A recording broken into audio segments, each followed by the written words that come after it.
Just when I think we've looked at all the suspicious things about what happened to Charlie Kirk, something new pops up immediately. It just shocks me at how many holes the official story really has. Now, a few days ago, I posted this clip on X that shows a UVU police officer on the roof just behind Charlie's tent. I asked why he left his very important vantage point only a minute after the shooting and why he was on that roof in the first place.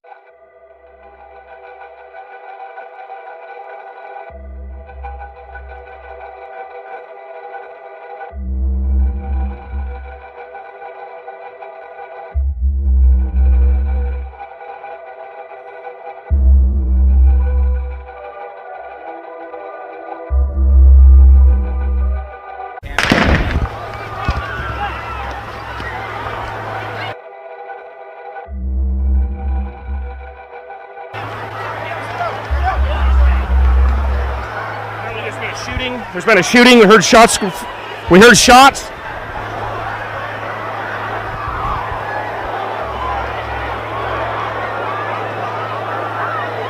This is when someone commented on the post guiding me to the official 10-page indictment of Tyler Robinson. Now, at the bottom of page 4, we find out that this guy was an officer of UVU and he was positioned on the roof to keep an eye on the crowd. As for why he vanished, he claimed that he heard the shot and within a minute he knew it came from a building about 160 yards away from the tent. So he ran there to check for evidence. There he found elbow and knee impressions in the gravel on the roof, and when they checked the surveillance footage, they could see the shooter getting to the roof and later running away from it. Basically, they're talking about the Losi building even though they don't mention it. Now, looking at all of this, you might be wondering if this all seems to fit the official story, but you gotta look a little deeper to realize that it's all BS. For instance, according to the indictment, Tyler Robinson was hiding that long rifle in his pants and he had trouble walking.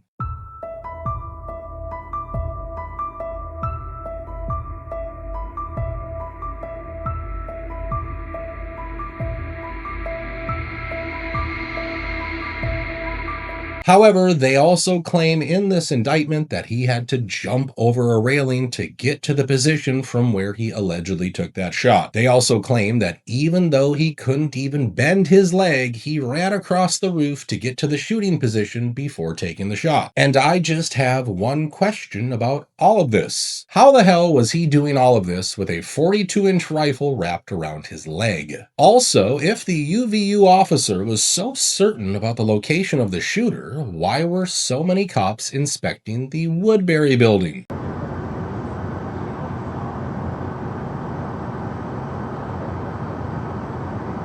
The presence of this officer also raises another very important question. If these officers were there to keep an eye on the crowd, surely they would immediately try to secure the crime scene, right? However, we all know that did not happen and people just picked up whatever they wanted without anyone trying to stop them. Yeah. Grab me out. Hey, yo, grab me out. Let's go up, guys. Come on. Let's go up, guys. I don't know. Let's go. I have no idea. Let's go. Come on, guys. What are you doing? Get the fuck out. Clean out fireworks. Hey.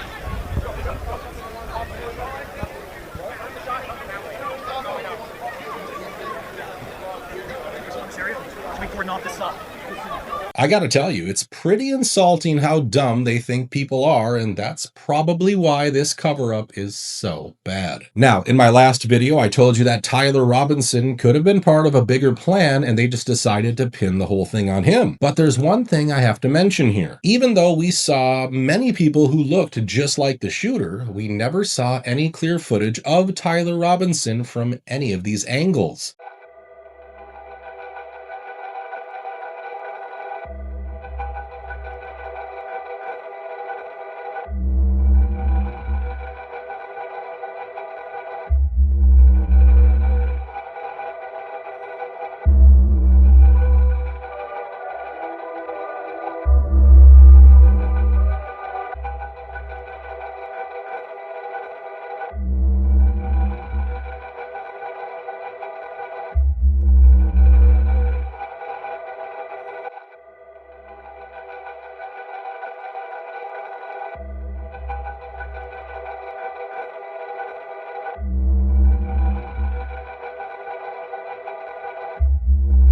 I mean, there were so many people recording the whole thing, and none of them saw him. And the images and photos released by the FBI are just way too low quality to confirm the guy's identity. And that's been the whole theme with this entire investigation. Every fact and every piece of evidence is so grainy and foggy that you simply cannot trust it. The only clear picture we have of Tyler Robinson is from a Dairy Queen, and we cannot be sure that it's even from the same day. However, another piece of CCTV footage seems to confirm that he was wearing the same shirt on the day of the shooting. We just got some new footage in of the accused Charlie Kirk shooter.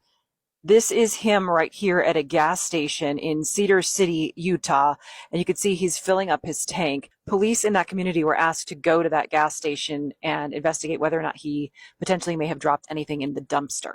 This report comes from Cedar City Police Department in Utah. The video is once again pretty grainy, but if it really is Tyler, it destroys their claim about how he kept changing shirts after making his escape. Yes.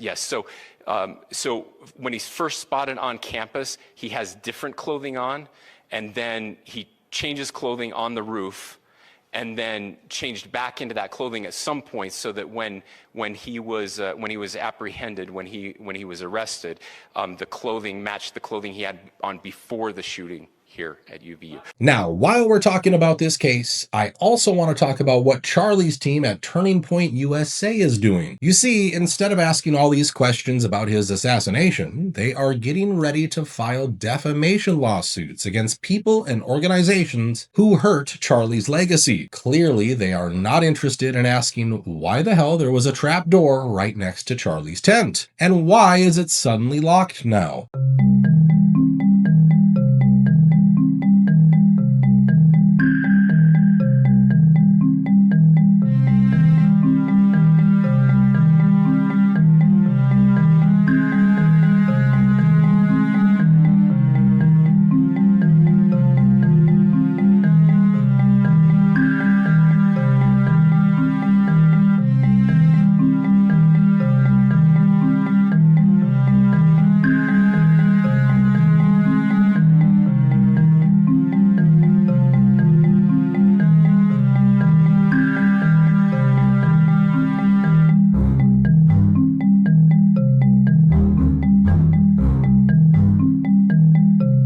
They won't even ask why there was no ambulance at UVU, even though it was a huge gathering. They would rather spend their time and money on elaborate fireworks and geofencing anyone who attended or was just walking past the State Farm Stadium on the day of Charlie's memorial.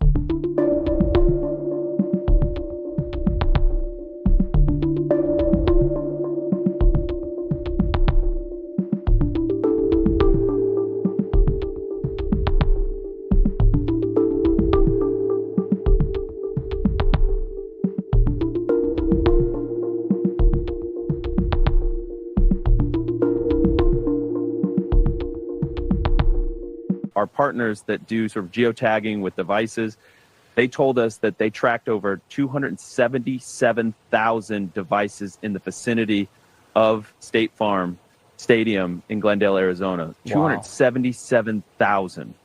So that just gives you an idea of the scale of humanity out there. They have clearly forgotten who Charlie was. He was the guy who asked all these tough questions when someone tried to assassinate Donald Trump in Butler, Pennsylvania. He was a guy who tried his best to get to the bottom of these shady situations. So instead of trying to defend his legacy, maybe they should follow his lead when it comes to things like freedom of speech, especially at a time when our FBI director is saying things like this. The simple answer, in my opinion, is social media is wildly out of control and there's too much clickbait in this country. And one of the things I highlighted at Congress in my testimony last week was if we want to protect our youth, we got to get more involved in social media and online platforms, because that's where the folks, the assassins of this world, get radicalized. As one of the pillars of my leadership here at the FBI is transparency.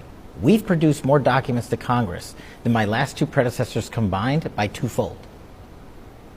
Just to put it in perspective. Also, why is Turning Point USA not staging a huge protest at this TikTok deal? To all of those young people of TikTok, I saved TikTok, so you owe me big, and now you're looking at me in the Oval Office, and someday one of you are going to be sitting right at this desk, and you're going to be doing a great job also. Yes, I'm talking about Larry Ellison buying TikTok, and he, of course, is the same guy who has openly said things like this. The police will be on their best behavior because we're constantly recording, watching and recording everything that's going on.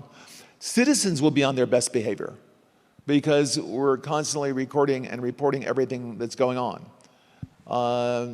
And it's unimpeachable. The cars have cameras on them. I think we have a squad car here someplace.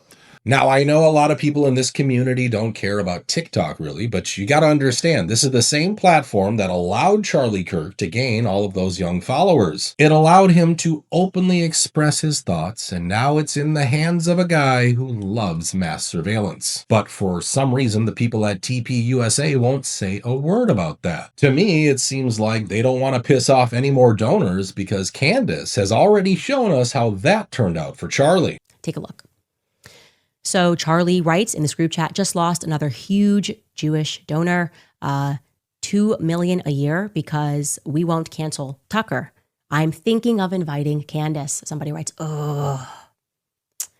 Charlie writes, Jewish donors play into all of the stereotypes. I cannot and will not be bullied like this, leaving me no choice but to leave the pro-Israel cause.